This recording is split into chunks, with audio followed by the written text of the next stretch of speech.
Greetings everyone, Sanbonani Dumelang. Welcome to the Politics of You and Me. We have yet another episode titled Homelessness in South Africa. You are joined today by Nyamathe, your host. I am an intersectional activist and researcher with interests that pertain to gender equality, environmental justice, digital innovation, and various forms of inclusive development. I believe that no problem can exist in isolation.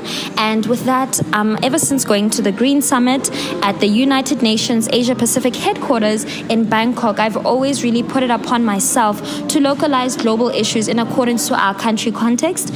As a master's candidate set to complete an MPhil of International Relations in Oxford University, as well as a Chatham House Common Futures Conversations policymaker, I'm also really committed to just making sure that we create really reflective, representative policies for the problems that we see in the world around us. So with that, I also want to take a moment to introduce the podcast, The Politics of You and Me. This is a platform where I show all of you that politics is ingrained in every aspect of our lives, from the digital divide to gender-based violence, from environmental injustice to the education crisis.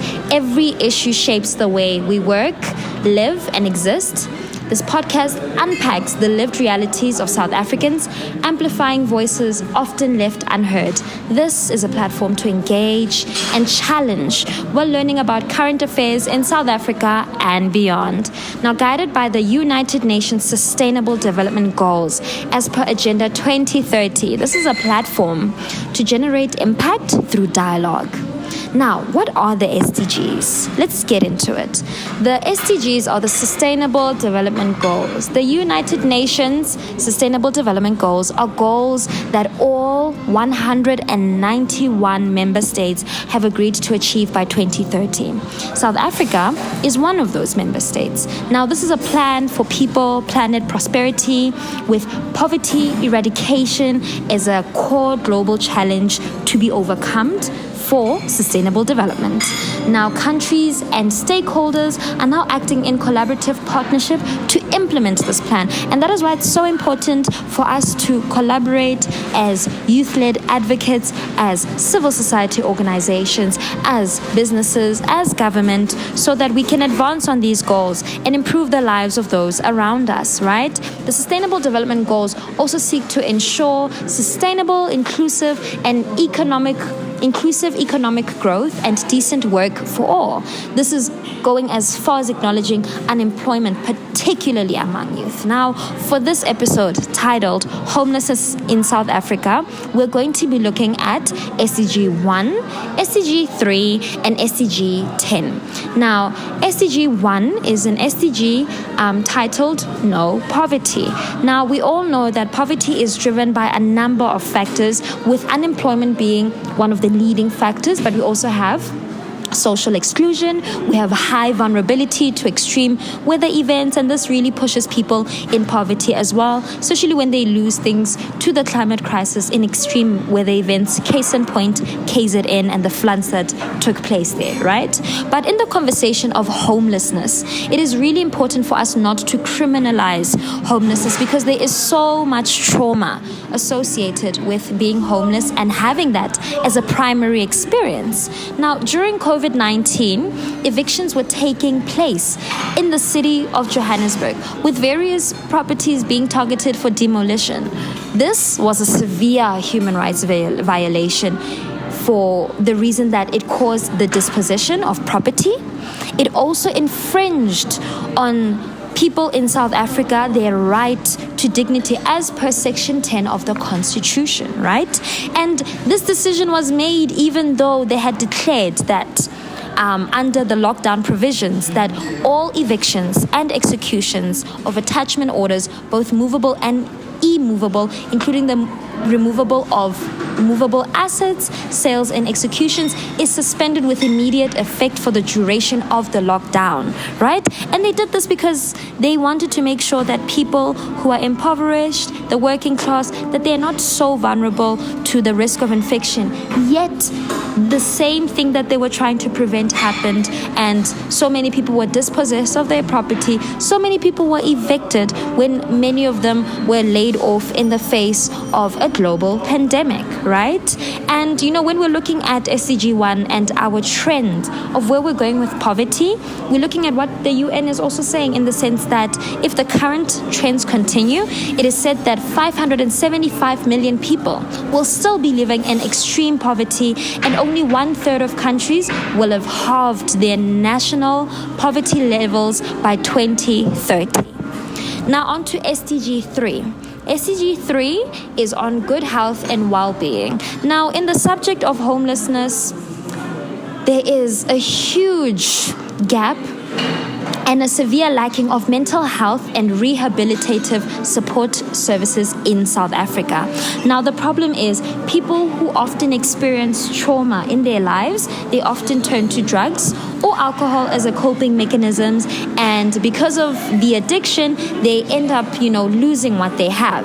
Or sometimes unhoused persons may also turn to drugs to escape the reality, and that just shows us that, the homelessness experience is a very traumatic one, a very painful one. It is one that needs to be met with compassion, with humility, and, with that, there also needs to be trauma-informed safe spaces, because homelessness is a human rights issue. It is a human rights violation not to even have shelter, not to have essential services, right?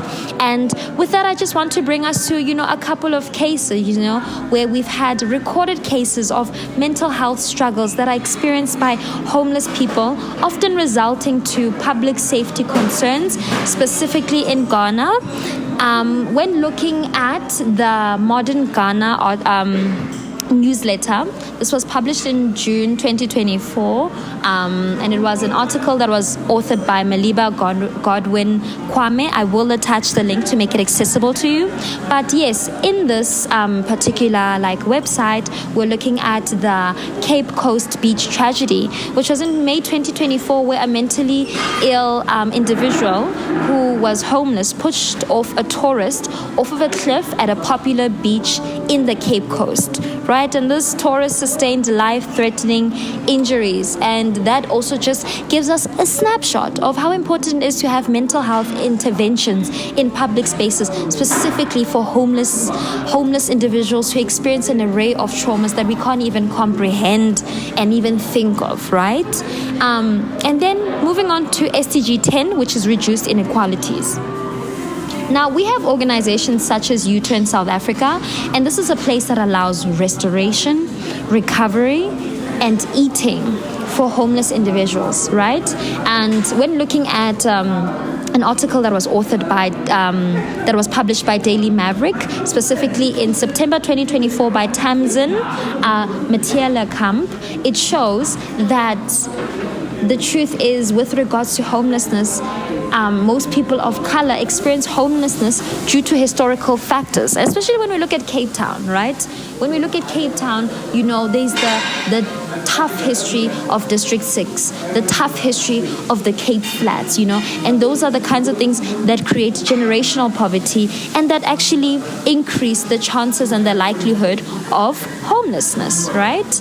And when we're looking at the causes of homelessness in accordance to this article, it really shows that, homelessness is essentially caused by increasing unemployment, the growing number of people experiencing terrible conditions, low pay, but also the rising cost of living in Cape Town, right? And with that, it's also important to acknowledge that there's been a disturbing trend of the prioritization of tourism interests over housing issues for locals, right? And those are some of, the things that really, really push the trend of homelessness in Cape Town, but also, in different parts of our country, right? So with that, I want to move to a very exciting part of this podcast episode where we're going to be interacting with a guest speaker. So with that, I would like to introduce our very, very special speaker, Melusi Khumalo. He is someone I'm so happy to have on this platform. I've mentored him, and watching him grow in the space, watching him grow at the University of Johannesburg has been such an honor, such a privilege, and I'm just so inspired. And this is definitely someone we want to learn about. This is a change maker. So with that, I'm just going to be reading his short bio. Melusi Siyabonga Khumalo is an esteemed student at the University of Johannesburg doing his final year in public management and governance. He is a part of the Student Representative Council in the year 2025, specifically in the portfolio of social and welfare. He also services as a chairperson of UJ Jozi My Jozi. Now, I have Melusi here because it's so important for us to hear from a local voice and to hear what young people are saying on homelessness, right? It is particularly important for us to reduce the apathy. We live in a society where we really don't really care about each other as much as we could. And it's very important to reduce that apathy, because reducing that apathy and learning to care about each other is a revolutionary act of claiming back what was often taken away from us, our sense of ubuntu, right? It is also important for us to break stereotypes, to promote the essential rights of homelessness people, and most importantly, to pinpoint where service delivery needs to be enhanced to mitigate this long-standing issue. Melusi, thank you so much for joining us. I would like to ask the first question that's going to kick off our session, which is that, can you share your perspectives and recent projects and or thinking on homelessness? Thank you so much, Mpho, for introducing me, and thank you so much for having me. When it comes to homelessness, it's actually a very complex topic within South Africa, because we have a problem when it comes to housing, but in the space of Johannesburg, because I am a Joburg resident, when it comes to homeless, we can define it in so many ways, you can define homeless as someone who's sleeping in the streets. At night, every time when you go at night, you find that person sleeping in the streets, Then you can define homelessness as someone who is actually staying in hijacked buildings, because that's actually not their property, So that person is homeless, You can define homelessness as someone who is sleeping in their car, who's sleeping in their friend's couch, who is squatting somewhere, That is actually homelessness, So as a person from UJ Jozi My Jozi, we have UJ Jozi My Jozi is a student chapter. Then we have our mother body, which is Jozi My Jozi, So that's where they have a project of homeless head count that is going to take place in Johannesburg.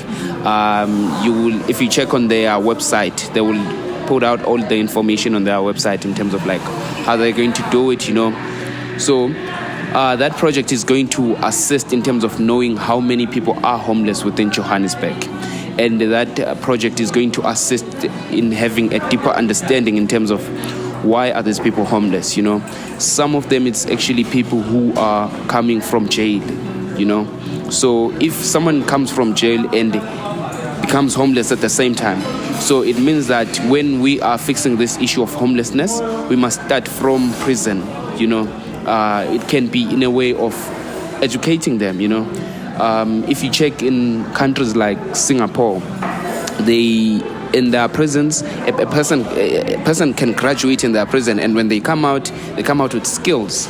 So even here in South Africa, it's like that. But the problem is that when you have a criminal record, companies can't hire you, And some of them, they can't go back to their communities because the crime that they actually committed might be scratched out from government side, but not from the community side. So when you go back there, you know that actually people are going to take the law into their own hands and you know. So yeah, so that is one of the big projects that is going to be done. It started in Cape Town, but it wasn't. It was Cape Town started it. Then, as Joburg residents, we saw it, and now we are implementing it here. So it's going to be implemented by Josie Majosi and some other organizations in which they are working with Joburg district managers that are going to help in terms of like identifying spots where they are homeless people, you know. And there are other organizations that are actually coming through in terms of assisting us as the student chapter. We are going to help in terms of like getting more volunteers to help in counting those people, you know. So yeah, and definitely there will be projects that will develop on while time goes by that will help in terms of addressing this issue of homelessness. Thank you. Thank you so much, Melissa. I really liked your remarks because, you know, it really, really follows suit with how we really mitigate problems in our South African society. It seems that instead of addressing the root causes, we actually address the symptoms of the problems, right? We criminalize homelessness, and, you know, we often have, you know, a culture of blaming homeless people for their circumstances, not acknowledging that the system's not really in their favor, especially, you know, what you said with regards to jails. Are jails really habilitative if when people get out of jail, they go into homelessness, they struggle, they are impoverished, and then that's when the question of crime comes in, right? So it's really important for us to just really look at the root causes instead of just, you know, addressing some of the symptoms, because the root causes are systemic. You know, we need institutional change, we need systemic change, right? So thank you so much on that. And I also wanted to just get a sense, you know, can you share a bit of your background and how, you know, the state of homelessness is there? I asked this because homelessness doesn't really necessarily look the same in different parts of the country. Could look different in the West Rand, in the East, in the North Side, your Joburg, your Sandton. So if you could just give us some perspective with regards to that. Okay, so when it comes to homelessness, where I come from, you know, where I come from, I was born in, my parents are from KZN. So when I say I'm going home, I'm going to KZN. But I was born in Johannesburg. So my parents relocated from that side to Johannesburg to find like folk greener pastures, you know. So I'm from Orange Farm. So in Orange Farm, we have this thing of informal settlement. You know, so we have a lot of informal settlement than proper housing, you know. If someone has an RDP, then at the backyard there is a shack that is there at the background for people to rent, you know. And that is actually informal settlement, and there are people who are depending on that. That is actually another thing we can say it's homeless, yeah. You know, as you said, that is actually different from parts of the world, you know. So, yeah. Where I come from, many people are subjected to living in informal settlements. There are places where we identify that actually there is no house that is built of a brick. It's actually informal housings, you know. And then when it comes to maybe Johannesburg, because as much as I'm from Orange Farm, I'm a Joburg resident because Orange Farm is within Johannesburg, you know. So I also see other places, you know. You see people who are living within the CBD. You know, some street vendors, while they are selling within the streets, they sleep there. So it's actually their workplace and also their shelter, you know. When they're done, they pick up their things and they sleep there, you know. So, yeah, that is actually how I've seen it so far. And, yeah. Thank you so much for that. Definitely so heartbreaking, right? That a lot of street vendors actually have that reality. I had no idea, you know, and it's quite unfortunate. And I definitely believe that not only do people deserve decent work, but they also deserve decent shelter. It's very important as well to have some sort of separation from your workplace and your living environment, right? But that's just something that isn't like too open to other people, which is a bit unfortunate, right? So thank you so much for sharing that. With that, I wanted to ask you yet another question. I have quite a bit for you because you're just such an impressive young person and also so knowledgeable and so involved with homelessness. And these are such important facts that many people need to be talking about, but many people need to also be informed about, right? So with that, I wanted to ask you, in your opinion, what is the biggest misconception people have about homelessness? The biggest misconception that many people have is that they link homelessness with crime. So you would hear them saying that, no, it's because that person committed crime in their areas, then they ran away, then they came stay here. Especially they do that with people who are staying within the CBD. They're saying that, no, it's actually men because they ran away. But actually, they have to remember that everything starts from unemployment.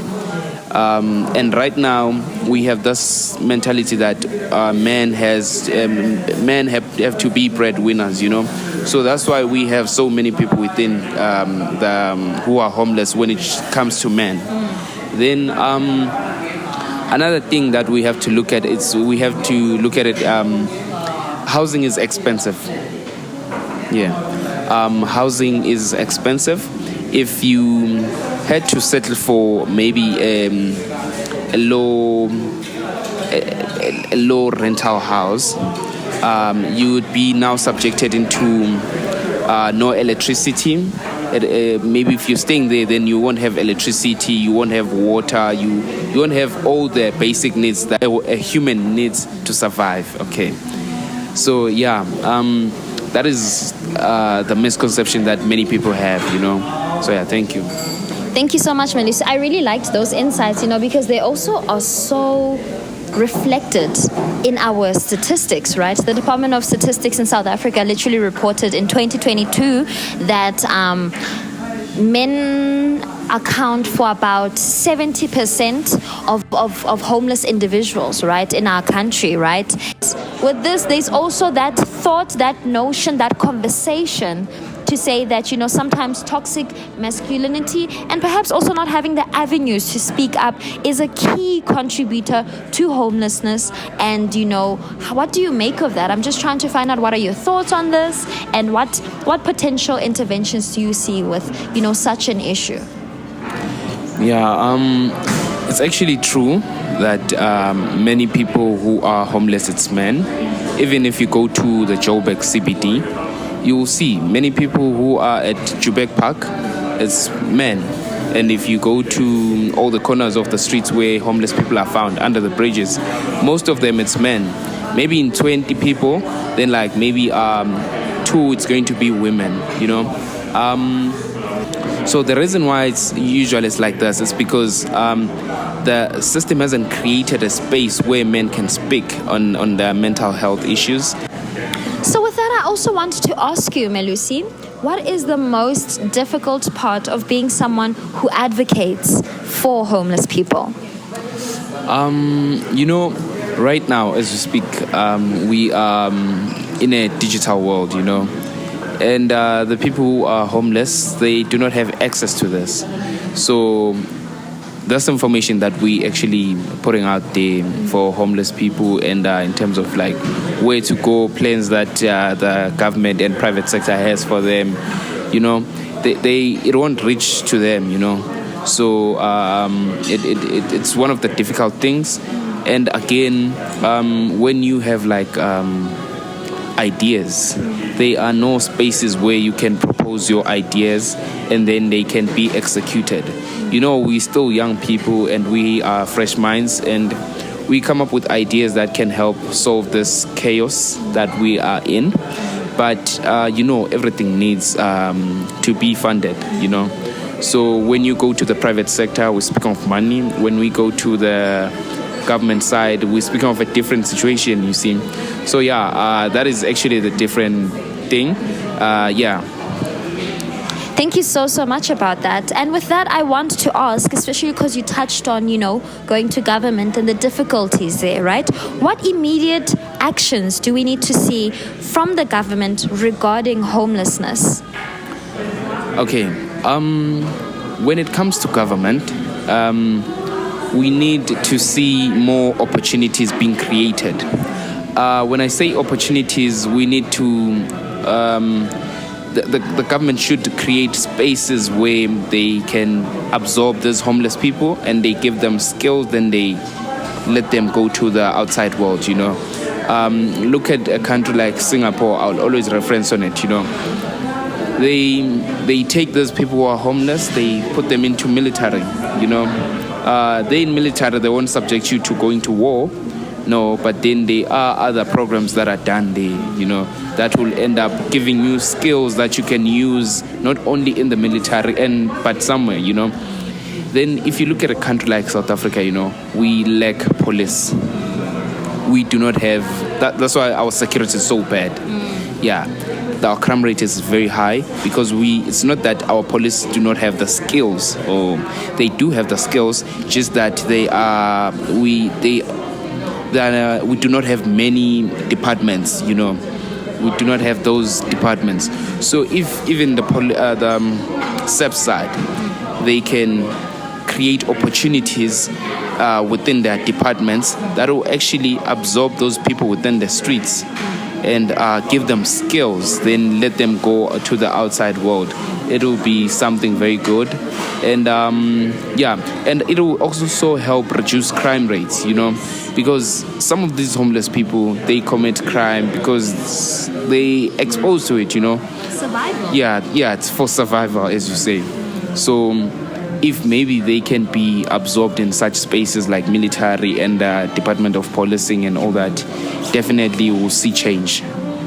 Thank you so much for that. It's really important as well to just also make sure that, we change the narrative, we provide opportunities and we really move about it in such a way that, there are equal chances for us to prosper, right? Like with the UN SDGs, people, planet, prosperity, it's important to make sure that we can all prosper, right? And that we have fair opportunities to that, despite our circumstances, our economic backgrounds, and anything that has happened in the past that may have led to the homelessness, right? So thank you for that. I just also wanted to gauge your interest and perhaps your perspective on this. So the Department of Social Development, they commissioned the Human Sciences Research Council to develop a green paper on homelessness in South Africa.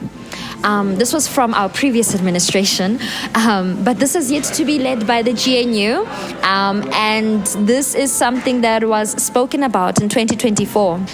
And we still haven't seen any kind of green paper, any kind of really hard-pressed recent policy on homelessness, right? I know that the city of Johannesburg, they released a homelessness policy document, right? But that's more, for framework purposes, where we see ourselves going. But it's not really an official policy document. It's actually written there that it can only be a policy document if there's a resolution passed under the council, right? So I just wanted to know, given that we were supposed to have a green paper on homelessness and, policy that really works to mitigate this issue and that it's not still here yet, how does it feel knowing that there has not been any further progress on this?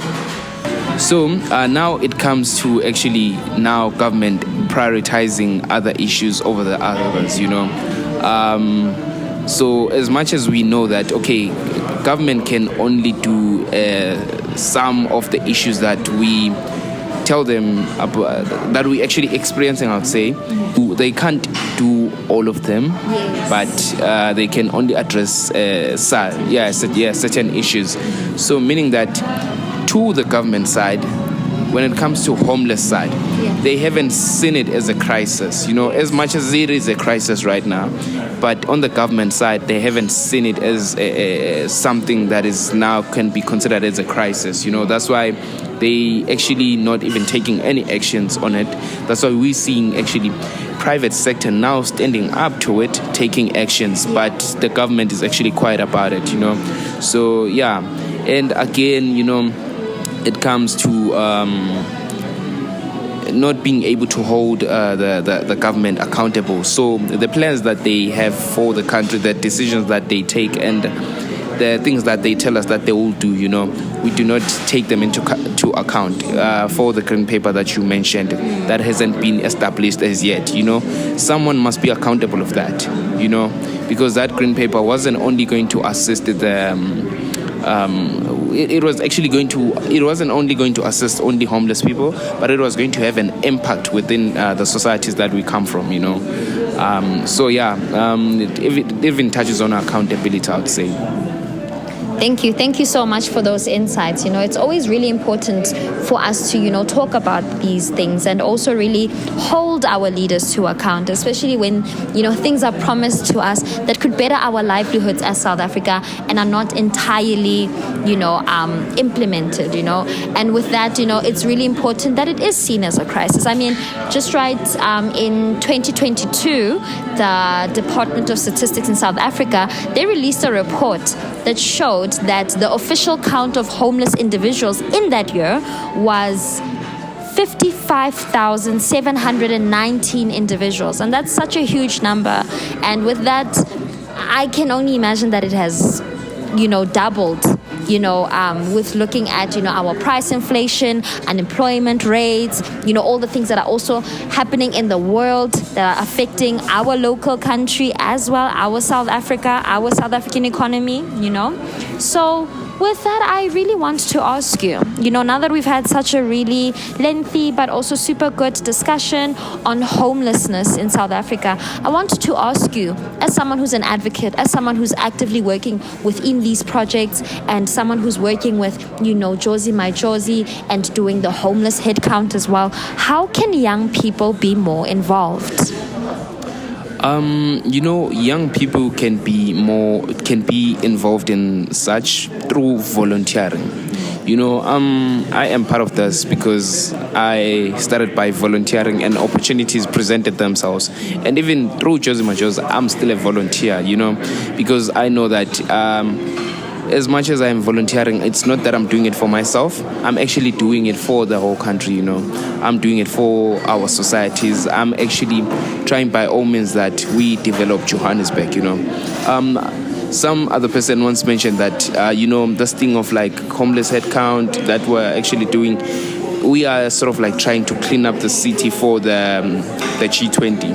But it's not. We're not actually trying to clean up the city, but we are trying to develop the city, So yeah, so young people can be involved through volunteering, As I said, that we have a student chapter there by UJ, and even also at VETS, they also have a student chapter of Jozi My Jozi. They can go there and be part of it, join as many organizations as they can, because those organizations, some of them bring very insightful information, very important information, information that is actually touching on our on the issues that we seeing them on our daily lives, So yeah, I would say through volunteering.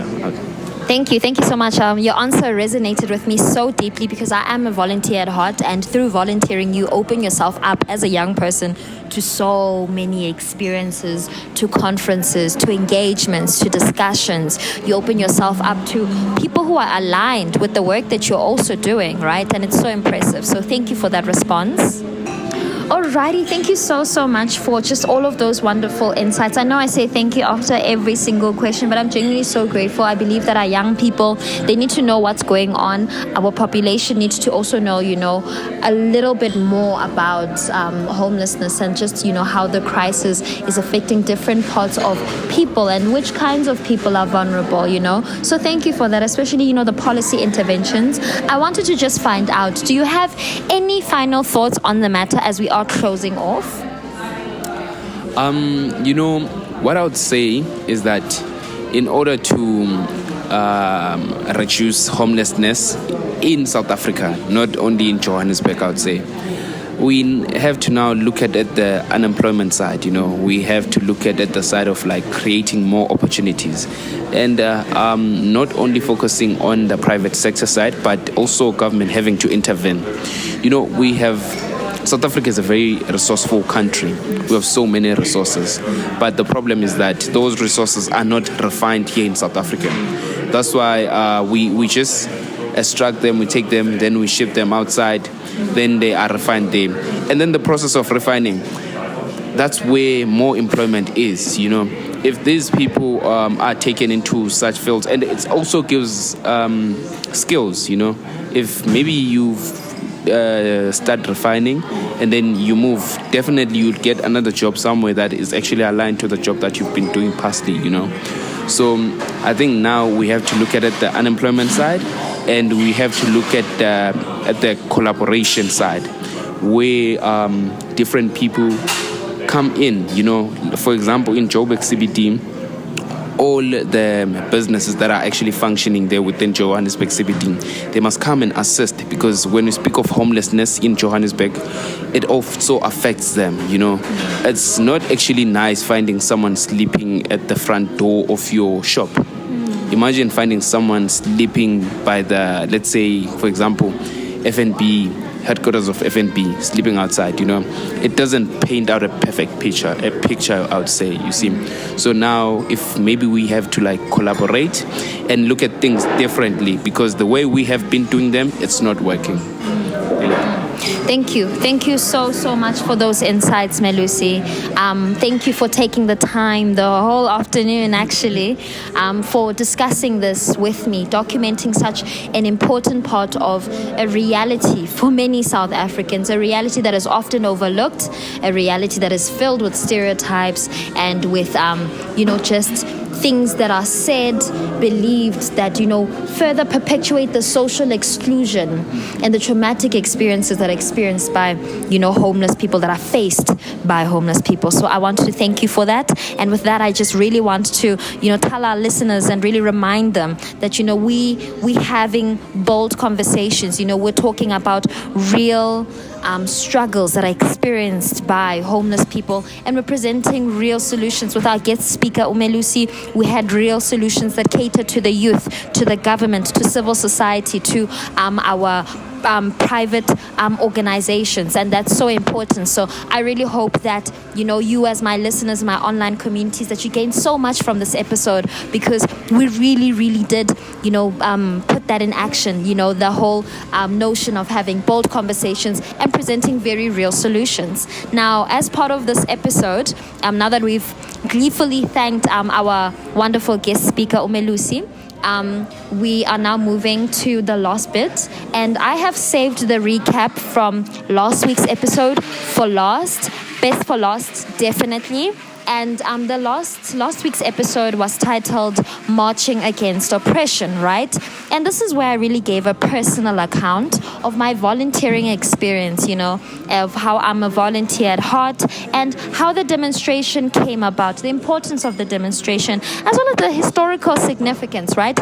On the 9th of August 1956, we had 20,000 women march towards the union buildings to advocate against the past laws. And just 7 days ago, we had women, children, young boys, young adults, people from all backgrounds, at the union buildings marching and advocating against gender-based violence and femicide, right? And with that, I really just wanted to walk you through some of the developments that have come after last week's demonstration, right? So after the demonstration, the government has officially launched a 90-day blitz to combat gender-based violence and femicide, right? This is led by the Department of Justice and Constitutional Development. Now, we are still awaiting a response for the petition that was signed by more than 150,000 people, right?